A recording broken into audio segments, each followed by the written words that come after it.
Habib Abdullah, teman-teman saya sekalian, ngelihat anaknya, Masya Allah, ibadahnya, Masya Allah, akhlaknya, Masya Allah, ilmunya.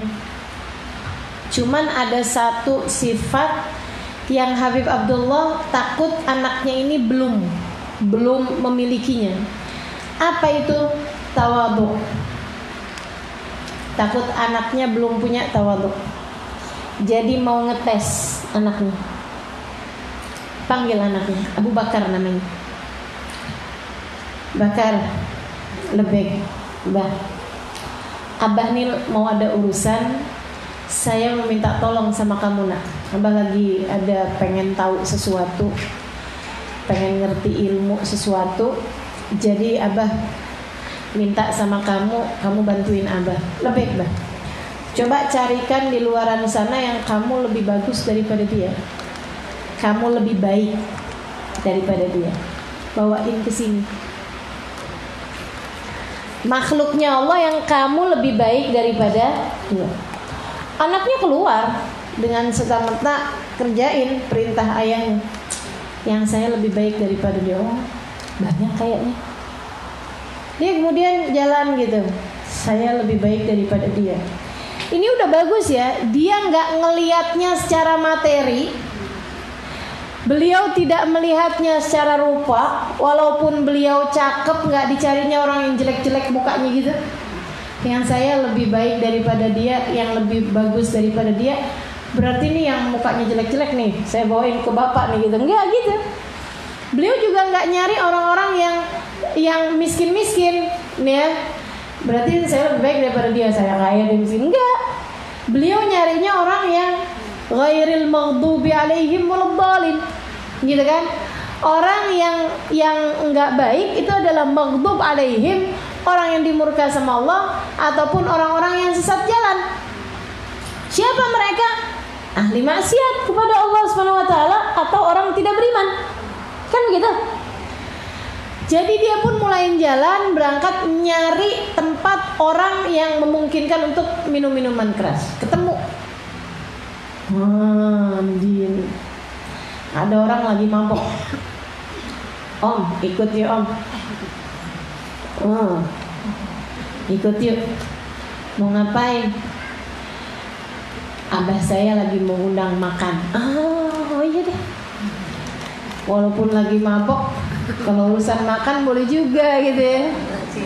Sambilan agak susah gitu jalannya karena masih lagi mabok, dia pun jalan. Di tengah jalan ingat, beliau nih Abu Bakar bin Abdullah al-Idrusil Akbar ingat bahwasanya dulu Sayyidina Umar juga tukang mabok, teman-teman saya sekalian. Dulu Fudail bin Iyad juga tukang mabok. Ibrahim bin Adham juga tukang mabok. Tapi ketika hidayah Allah Subhanahu wa taala kemudian datang, Masya Allah, Allah naikkan sampai sedemikian rupa. Jangan-jangan nih yang saya bawa ini calon-calon Fudail bin Iyad nih. Jangan-jangan nih yang saya bawa ini adalah calon-calon Umar bin Khattab nih. Jangan-jangan yang sama saya ini adalah orang-orang yang sekarangnya dalam keadaan mabuk, tapi entar-entarannya dia kemudian sadar, dia kemudian dapat hidayah, dia kemudian jadi orang yang Masya Allah. Sehingga sekalian saya muliakan, tengah jalan itu ketika datang pemikiran seperti itu, beliau pun kemudian bilang, maaf ya om, gak jadi om, saya gak jadi kasih makan nih. Iya maaf om. Nah iya nih gak apa-apa. Dia kemudian mau balik ke rumah ayahnya. Dia mau bilang gak ada ya, gak ada orang Islam yang saya lebih baik daripada dia. Tapi terus mikir, tunggu dulu, abah kan gak bilang orang Islam, siapa aja kok, begitu kan ya. Artinya kalau saya bawa orang non muslim juga abah gak apa-apa nih kayaknya. Jadi dia kemudian nyari, teman-teman saya sekalian, pergi ke tempat penyembahan berhala. Maksudnya ke orang-orang yang memang tidak beriman. Nyampe di sana, beliau kemudian bilang sama orang tersebut, Pak, Bapak mau nggak saya undang ke rumah mbah saya? Mbah saya lagi siapin makan ke Bapak. Oh gitu. Ini kan nggak mabok ya? Boleh juga.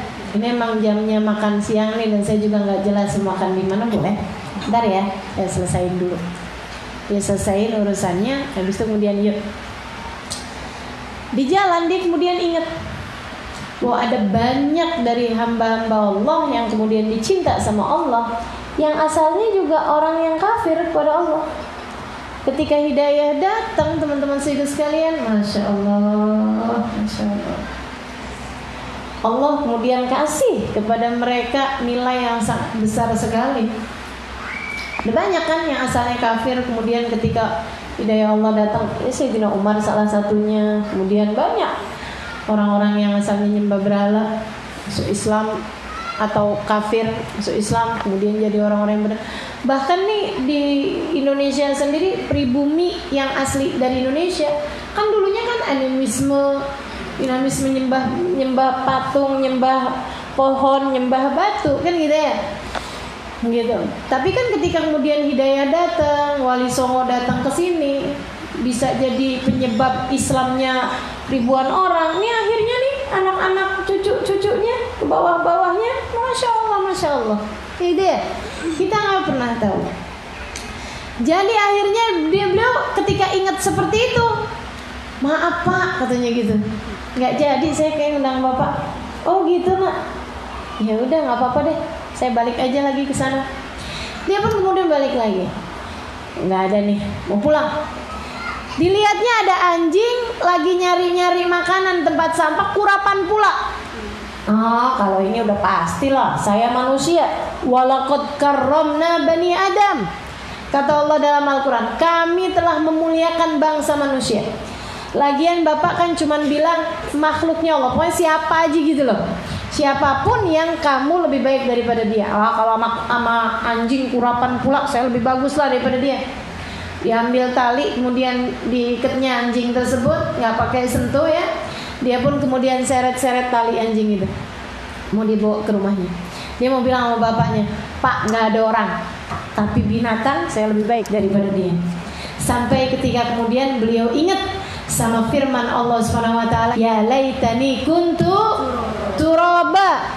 Ada hari di mana ketika binatang dihisab dengan hisaban sekali, manusia-manusia yang kafir kepada Allah, yang ditetapkan nerakanya, yang gak jelas nasibnya di hari akhirat, mereka akan berkata, ya Allah, andai waktu di dunia aku adalah binatang sehingga hari ini aku dapat menjadi debu seperti mereka.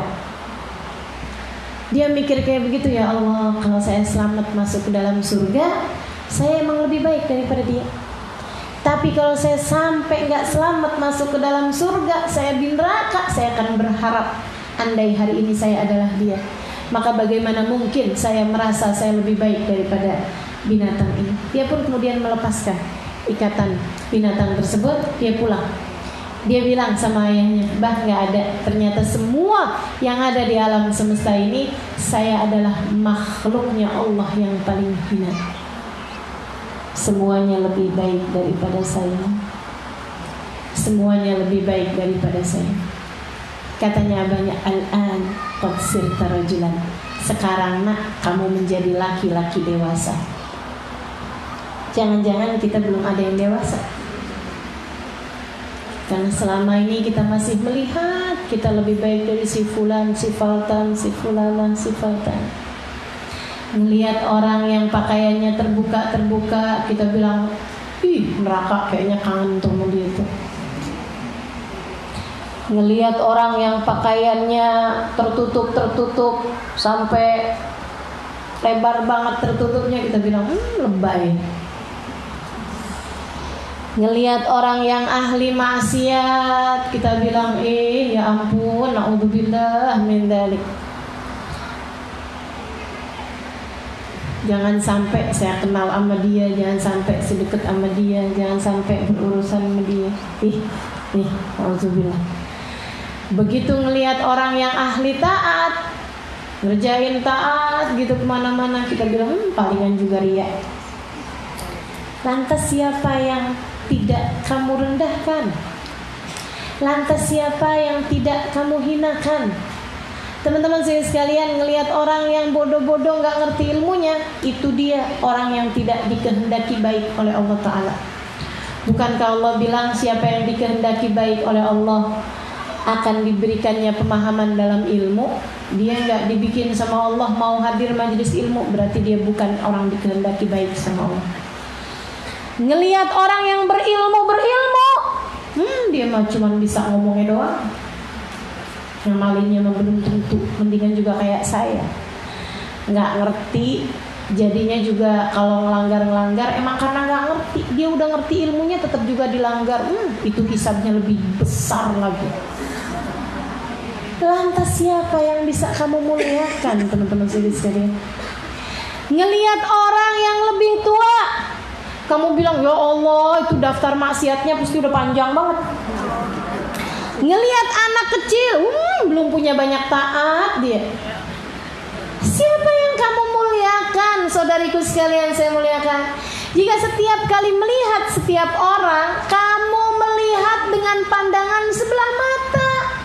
Jika setiap kali kamu melihat, kamu melihatnya dengan pandangan mencari kekurangan-kekurangannya. Gak pernah ada ketemu ceritanya bisa memuliakan orang.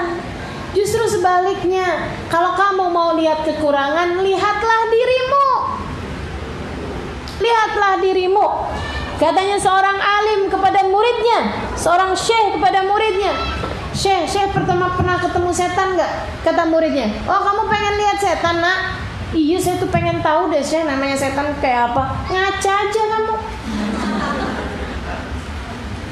Teman-teman sekalian, itu jelek banget ya. Tapi kalau dipikir-pikir, bener. Kita nih, apaan yang diajakin setan kita ikutin?